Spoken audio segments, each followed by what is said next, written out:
Ça sera très dur de comprendre cette qualité, mais pourtant c'est ça la vérité. La santé vient de Dieu. La maladie a été créée, comme on a lu hier dans Ésaïe 45, le verset 7. C'est lui qui forme la lumière et qui crée les ténèbres.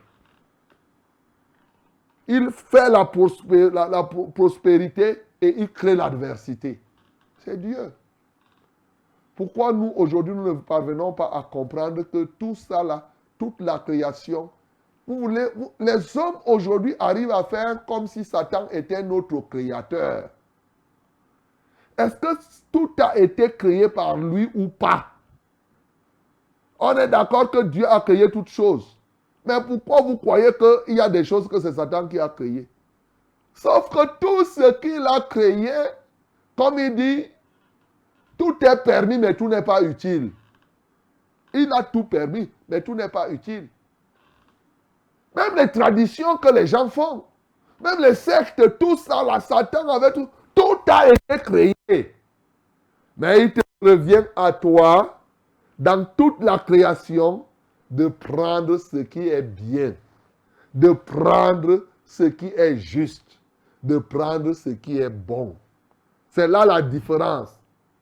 Il y a des anges qui ont choisi le côté du bien et il y en a d'autres qui ont choisi le côté du mal. Et aujourd'hui, je voudrais que tu te places du côté de ce qui est bien. Oui, c'est pourquoi tu dois reconnaître que Dieu est le seul créateur. Et par conséquent, ne passe plus le temps à te plaindre. Si tu dois te plaindre, ne te plains pas des circonstances. Plains-toi de tes propres péchés, toi. Ne commence pas à t'accuser, accuser tel. Non. Plains-toi de tes propres péchés. Et choisis le camp de Dieu, c'est-à-dire le camp de ce qui est bien. Parce que lui, il a tout créé, mais il a choisi une option. Dieu a choisi le côté de ce qui est bien.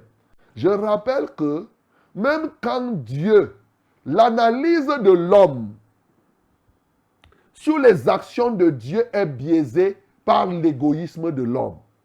L'homme analyse toutes choses par rapport à lui-même. Voilà pourquoi l'homme ne parvient pas à comprendre certaines choses que lui, il juge négatives. Alors que Dieu ne trouve pas ça négatif. Par exemple, est-ce que c'est Dieu qui a frappé Ananias et Saphira pour qu'ils meurent? Il y en a qui peuvent commencer à hésiter. Non, j'ai suivi un prêtre catholique un jour dire que ce n'est pas Dieu. Il a dit que vraiment, celui-ci n'a jamais cru. Il dit non, c'est une image. Après, il va te dire que l'église existait à Jérusalem. Non, c'est le Saint-Esprit. C'est Dieu qui a frappé. Bam! Ils sont morts. C'est lui, ce Dieu dont je vous parle là. Ah! Il y a des gens qui croient que ce n'est pas lui. Non, c'est lui. Il frappe. Ce n'est pas Dieu qui a fait le déluge. Et qui est? Ce n'est pas Dieu qui a fait que les enfants d'Israël meurent au désert. Quand ils ont murmuré, ils ont fait tout ça. Ils sont tous morts au désert. Sauf Caleb et Josué, non. Même Moïse est resté là-dedans. Ce n'est pas lui. Ah, voilà. Donc, bien aimé, nous devons connaître ce Dieu. Et pour mieux, peut-être pour essayer de t'amener, il faut lire 1 Corinthiens. Parce que quand je dis ça, tu peux... 1 Corinthiens chapitre 10, l'apôtre Paul nous explique ça très bien. Par le Saint-Esprit. Ces choses se sont faites. Mais surtout, elles ont été écrites pour nous servir d'exemple et pour notre instruction. Dieu peut raser un pays comme le Cameroun et c'est bien. C'est ça que je suis en train de te montrer. S'il doit sauver des milliards de Camerounais qui vont venir par la suite, il rase ceux d'aujourd'hui pour que ceux qui viendront croient et marchent comme il veut. Il aura bien fait. Mais toi qui seras rasé aujourd'hui, tu vas croire qu'il est en train de mal faire. Voilà comment l'homme analyse ces choses. Tu comprends? Pour ton intérêt égoïste, tu penses que Dieu doit tout faire selon ta volonté. Il fait. à sa manière. Dieu fait à sa manière. Il fait à sa manière. C'est tout. Bien-aimés, ce matin donc, lorsque j'ai dit ceci, puisque nous sommes engagés à produire, à porter des fruits qui demeurent, en dépit des obstacles. Hier, je vous ai parlé des loups. Il y a des loups qui sont là, dans nos propres vies. Et parmi ces loups, tu peux te retrouver dans le célibat. Tu peux te retrouver dans des problèmes dans ton foyer. Pendant que les uns gémissent parce qu'ils ne sont pas mariés, il y en a d'autres qui gémissent parce qu'ils sont dans le foyer. Tout ça, c'est Dieu. Tout ça, c'est Dieu qui permet comme ça. Oui. Il y en a d'autres qui gémissent parce qu'ils sont en chômage. Ils n'ont même pas moyen de manger. Tout ça, c'est Dieu. Dieu, tout ça là, il voit bien. Il sait bien. Il a permis comme cela. Mais de grâce, que tu sois célibataire ou marié, je veux t'amener à comprendre qu'aucun problème social ne doit t'empêcher de porter des fruits parce que le célibat et le mariage viennent de Dieu. Ta position de célibataire ne doit pas être un élément pour un pleurnichement matin, midi, soir. Non!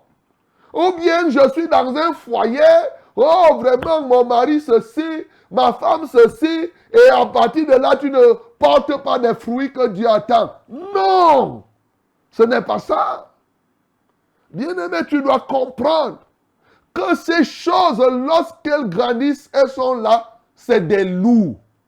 Et Matthieu dit, je vous ai envoyé comme des brebis au milieu des loups. Ces loups-là sont aussi ces problèmes sociaux. C'est des loups qui sont là. Mais tu dois porter des fruits dans ces entrefaits. C'est ça, mon bien-aimé. Ça ne doit pas t'empêcher d'avancer.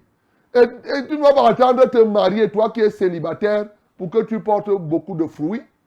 Ou tu ne vas pas maintenant t'engager à servir Dieu pour que tu trouves d'abord une femme. Ce n'est pas ça le but. Beaucoup de gens se trompent. Tu ne vas pas attendre que tes problèmes finissent dans le foyer pour que tu portes des fruits. Non, il n'y a pas ça. Dieu t'a préparé. Il t'a clairement dit, tu dois porter des fruits au milieu de cette situation. Qu'elle change ou qu'elle reste, ça te laisse à 37 degrés. Ta seule fonction, c'est j'avance. J'avance. Mon bien-aimé, nous avons un témoignage à cet effet. Beaucoup de témoignages d'ailleurs. Mais l'un des cas, c'est par exemple le cas de Lot. Je n'ai pas envie qu'on revienne lire beaucoup dans le livre de Genèse. Mais tu connais Genèse chapitre 19. Bien-aimé, Dieu avait décidé. Il y a les gens qui disent souvent, les gens disent que ce n'est pas Dieu qui a brûlé Sodome et Gomorrhe. Que c'est qui?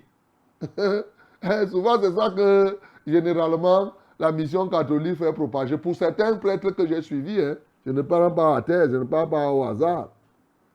Bien-aimé, Dieu, c'est Dieu qui a détruit Sodome et Gomorrhe avec le feu. C'est lui. C'est lui. C'est lui.